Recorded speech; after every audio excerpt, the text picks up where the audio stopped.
Sequence Center, King Air 321, leaving 5,000 for flight level 220. We were going from Palmdale to Santa Cruz. It was a November day. Routine flight, one we've made many times. There was some weather over the mountains, but it's a nice equipped plane, right? So we got the clearance for 22,000 feet, but as we were climbing through 15, we started to pick up some ice. At about 15,000 feet, we started to pick up some ice, so we decided to level out at 16 and try to stay clean. We were completely IMC. We went completely IMC. Airspeed was 180 knots, vertical speed was 0, prop RPM was 1,700, and engine torques were 1,800 pounds. Autopilot was engaged and holding altitude. We were still getting ice, just a trace at first, but inboard of the nacelle, where there's no boot, the ice was starting to show up. We cruised about 5 minutes monitoring the ice buildup, cycling the boots as required. Engine instruments looked good. Autopilot was engaged and holding altitude. I figured it'd be a smooth ride.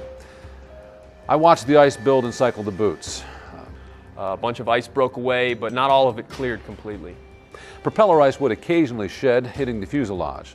It'd vibrate on the buildup, then stop after the ice shed. It was building on the wings too, and we were flying a little more nose high, though I didn't really realize why. We were flying a little nose high, but can't tell you why. I didn't notice it as a problem. I guess I was dumb and happy. Maybe ready to get home? Suddenly there was a lot of vibration and buffeting. At first I thought more propeller ice, but it got more intense. We were thinking more propeller ice. And at the time, neither of us recognized it as stall buffet. We advanced the propeller controls, the props increased. We pushed the props up to about 2,000 RPM. I thought that would help clear the prop ice, but our problems were about to get worse. I finally looked at the airspeed, 115 knots.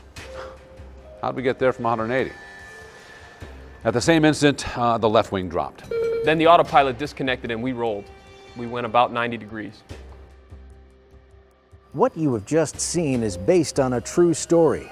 A King Air carrying passengers was flying over the Tehachapis, and through complacency, the autopilot trimmed the aircraft to stall in icing conditions. This training aid is intended to help pilots understand the phenomenon of tailplane and wing stall while flying in icing conditions. The training will also explain icing certification rules, and it will recommend cockpit procedures to mitigate ice-induced stall in order to maintain controlled flight during unexpected icing encounters. Much has occurred since NASA's original 1998 ice-contaminated tailplane stall video. This film updates that training, specifically addressing the reality that for the past 30 years, most icing accidents were caused by wing stall versus tail stall. The FAA wants to make pilots aware that vigilance is necessary to avoid the low-speed stall accidents that occur in icing, especially with the autopilot engaged. Because of these accidents, the FAA is leading a rulemaking effort to both update training for wing stall recognition and recovery and to cover procedures while operating in icing conditions. Pilots need to be aware that the majority of the general aviation fleet, including previously icing certified airplanes, may not be certified to the latest standards. This means that an airplane's susceptibility to ice-contaminated tailplane stall may not be known. It also means that the stall warning system may not activate prior to wing stall in icing. In order to revise icing certification standards, the FAA has searched icing-related non-fatal incidents dating back 25 years for precursors to accidents and has found evidence of stall events during flight in icing conditions in which the stall warning system did not activate. This was found on many different airplane models. Ice-induced stall has occurred in cruise, on approach, and during the landing phase of flight. In some of these events, the pilots attributed shudder or buffet to turbulence, engine roughness, or to propeller icing, but not to an impending wing stall. The FAA believes that many icing incidents and accidents follow a similar path. I finally looked at the airspeed, 115 knots. How'd we get there from 180? At that same instant, the left wing dropped. We went about 90 degrees. My recollection is to the right, but it was to the left. The artificial horizon was half blue, half black. The directional gyro showed us turning.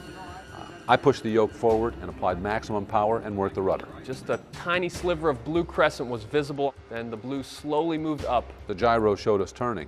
The vertical speed indicator was down about 3,000 feet per minute. I expected to feel G's, but didn't.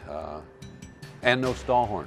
I thought maybe the stall horn had iced over, or maybe the ice-covered wing didn't trigger the horn. Either way, it didn't sound. I'm not exactly sure when we recovered, but the ice cleared at just below 11,000 feet and we leveled out at 10. Must have been warmer below, so I got control of the plane at about 11,000 and leveled out at 10.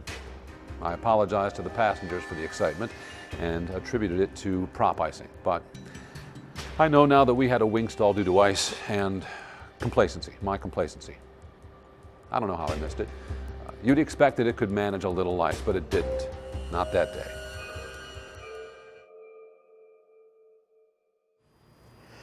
A pilot hearing about icing encounters may be left asking, how can an airplane stall without any stall warning? Or how does an airplane equipped with ice protection systems get into trouble during icing conditions? Or even, why is the pilot flying into an icing cloud at all? The simple answer is icing happens. And sometimes when all precautions are adhered to, an icing encounter is unavoidable. Before describing the effects of ice on wing stall, it may be helpful to explain how small airplanes have been certified for flight in icing. Prior to 1973, small airplanes and turboprop airplanes with boots were approved for flight in icing if they were equipped with a minimum suite of ice protection equipment. No actual testing in icing conditions was required. According to the certification standards of that time, the airplane could be flown in light icing but had to limit time in moderate icing. Many of these airplanes remain in the fleet today, operating under Parts 91 and 135. The icing certification on other models was removed via airworthiness directives based on their adverse icing service history.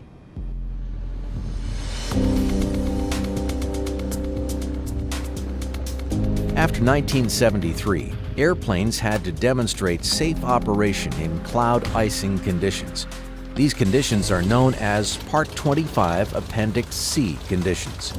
Safe operation, however, was not defined until 1993, when the small airplane certification rules were amended once again. Your AFM is the best source for you, as a pilot, to determine if your aircraft is certified for or prohibited from flight into known icing.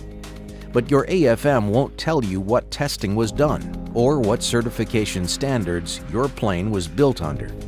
Even if your aircraft is brand new, don't assume that it has been tested to the most current standards. If the aircraft type was certificated under CAR 3, then the standards of that certification are the ones met by that aircraft, even when you buy a brand new plane right off the line. Susceptibility to ice-contaminated tailplane stall was not tested on new icing-certified airplanes until 1994. From 1973 until the year 2000, a clear and unambiguous buffet was accepted for stall warning in icing conditions, even when the airplane was equipped with a stall warning system and a heated stall warning sensor. It wasn't until the year 2000 that stall warning systems, if installed, were shown to provide adequate stall warning with critical ice along the entire span of the wing. This animation shows how ice often affects the coefficient of lift for an airfoil. When flying at cruise speeds, at very low angles of attack, ice on the wing may have little effect on the coefficient of lift. However, pilots should be aware that the maximum coefficient of lift can be significantly reduced by the ice and the angle of attack at which it occurs, which means the stall angle is greatly reduced. So, when slowing down, the pilot may find that ice on the wing, which had little effect on lift in cruise, now causes stall to occur at a significantly lower angle of attack and higher airspeed than a non-iced wing. Ice that accumulates on pneumatic de-icing boots or between boot cycles, called residual ice, can increase stall speed significantly as well. It doesn't matter what type of wing airfoil you have. Recent certification work shows that the stall speed can increase by as much as 20 knots for a typical small airplane, even with a certified ice protection system. These stall curves show that the stall warning system would have to enunciate at a substantially lower angle of attack to function effectively in icing conditions. The stall warning systems do this on airplanes certified after the year 2000. Pilots should also note that with ice on the wings, a heated stall warning vane by itself does not ensure that adequate stall warning will be provided to the pilot. One of the first signs of performance degradation caused by ice is an increase in drag. This can be observed during cruise by a need for more power than is typically used for a particular speed. An increase in drag will also decrease climb performance. Because no requirements for climb performance in icing conditions existed prior to 1993, icing accidents involving small airplanes, especially those not certified for flight in icing, were often caused by a wing stall while trying to climb out of icing at altitudes above 10,000 feet. This is still an issue today.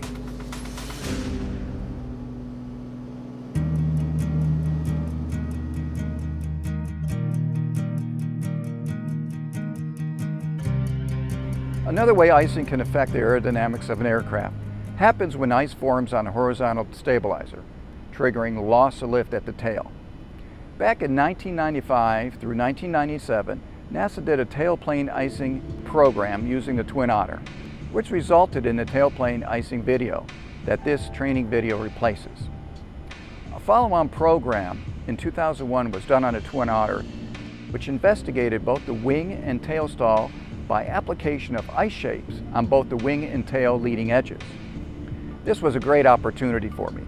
On the same flight, I was able to experience both types of stalls and the recovery techniques. While we describe the tail stall phenomena in this training video, we've learned that since about the year 2000, that tail stalls within the current operating fleet are very rare. Still, for those airplanes that may be susceptible, it is important to understand the difference between a wing and tail stall, and when you might expect them to occur. This animation illustrates the tail stall phenomenon. The center of gravity of an airplane is almost always forward of the wing's center of lift. The forces acting at these 2 points cause a nose-down pitching moment, which must be counteracted by the horizontal tail. When the flaps are extended, several things happen simultaneously. The wing center of lift moves aft, creating a larger nose-down pitching moment that the horizontal stabilizer must overcome. The tail angle of attack increases. This is due to the increased wing downwash, which naturally generates more downward lift by the tail. Consequently, the flap extension drives the horizontal stabilizer closer toward its stalling angle. On some airplanes, application of full power when the flaps are deployed can also induce tail stall. Symptoms on most airplanes may be subtle. A lightening of the controls may be felt. There may also be difficulty trimming the airplane. Pilot-induced oscillations may be experienced. If these symptoms are experienced after the flaps have been fully deployed and there is ice on the airplane, a tail stall is imminent. The pilot should firmly hold the yoke to prevent a pitchover and then gradually raise the flaps to a setting and manage speed to where these symptoms are not present. Land with reduced flap setting if permitted within AFM. If the tail fully stalls, there will be a sudden forward stick pulse, possibly very strong. The nose of the aircraft will suddenly pitch down. In this extreme case, the corrective action is to pull the yoke back enough to regain control of the pitch attitude, reduce flap setting, and on some aircraft, ease off on power. This recovery is the opposite of a wing stall, so it is absolutely critical to sense the cues, know the airplane configuration and speed to distinguish a wing stall from a tail stall, and then perform the right corrective action. Remember, full flap or near full flap deflection is needed to cause a tail stall. If flaps are not deployed, you are not experiencing a tail stall. Since 1994, all new icing certified aircraft have been tested for ice-contaminated tailplane stall susceptibility. Many have been shown to not be susceptible. In those airplanes that were susceptible, tailplane stall occurred only with full flap deflection or with full flap deflection combined with takeoff power. In those cases, operational limitations were placed in the AFM to ensure safe margins. In these airplanes, you must follow your AFM limitations and procedures on maximum flap setting in icing. To manage icing situations properly, you must determine if your airplane has been evaluated for ice-contaminated tailplane stall. If you are a commercial operator, contact your principal operations inspector. They have access to a proprietary database containing this information as described in FAA Notice 8900.267. If you are a general aviation pilot, look up your airplane on the Type Certificate Data Sheet, or TCDS, on the FAA website at www.faa.gov to determine when your airplane was certified. If your airplane was certified prior to 1994, unless it was modified after 1994 to add icing certification, you can assume that it was not evaluated for ice-contaminated tailplane stall. Contact your airplane manufacturer for additional information.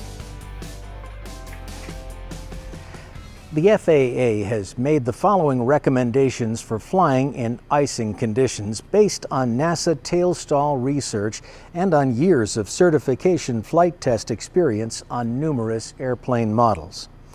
If your airplane has been evaluated for ice-contaminated tailplane stall, certified after 1994, follow the AFM limitations and procedures, paying attention to maximum flap settings, if any, and to minimum speeds for icing conditions. When doing this, there is no ice-contaminated tailplane stall to worry about. You should treat buffet as impending wing stall and perform wing stall recovery procedures that include lowering the nose. Treat uncommanded motion or control anomalies as impending wing stall and perform wing stall recovery procedures that include lowering the nose. Treat any stall warning system enunciation as wing stall. Recovery should emphasize a reduction in wing angle of attack. If your airplane has not been evaluated for ice-contaminated tailplane stall, assume this if your airplane was certified in 1994 and earlier. Treat any stall warning system enunciation as a wing stall. If the field length permits, land with flaps less than full. If your AFM has no minimum speeds for icing, increase your speed by 15% to account for ice accretion. Check and use your manufacturer recommended approach speeds for using less than full flaps. Estimate that your landing distance will increase by 30% for every 15% increase in landing speed. Treat uncommanded motion or control anomalies as a wing stall. If you must land with full flaps or with a tail ice protection system failure, treat buffet either as a wing stall or tail stall using the following guidelines, noting that airspeed awareness is critical. Slow equals wing stall. Configure early in approach to provide recovery margin should it be needed. If autopilot is engaged, check your airspeed. It is most likely a wing stall. If you are maneuvering and there is no recent full flap extension or maximum power increase, it is most likely a wing stall. If you experience a loss of lateral control or roll oscillations, it is most likely a wing stall.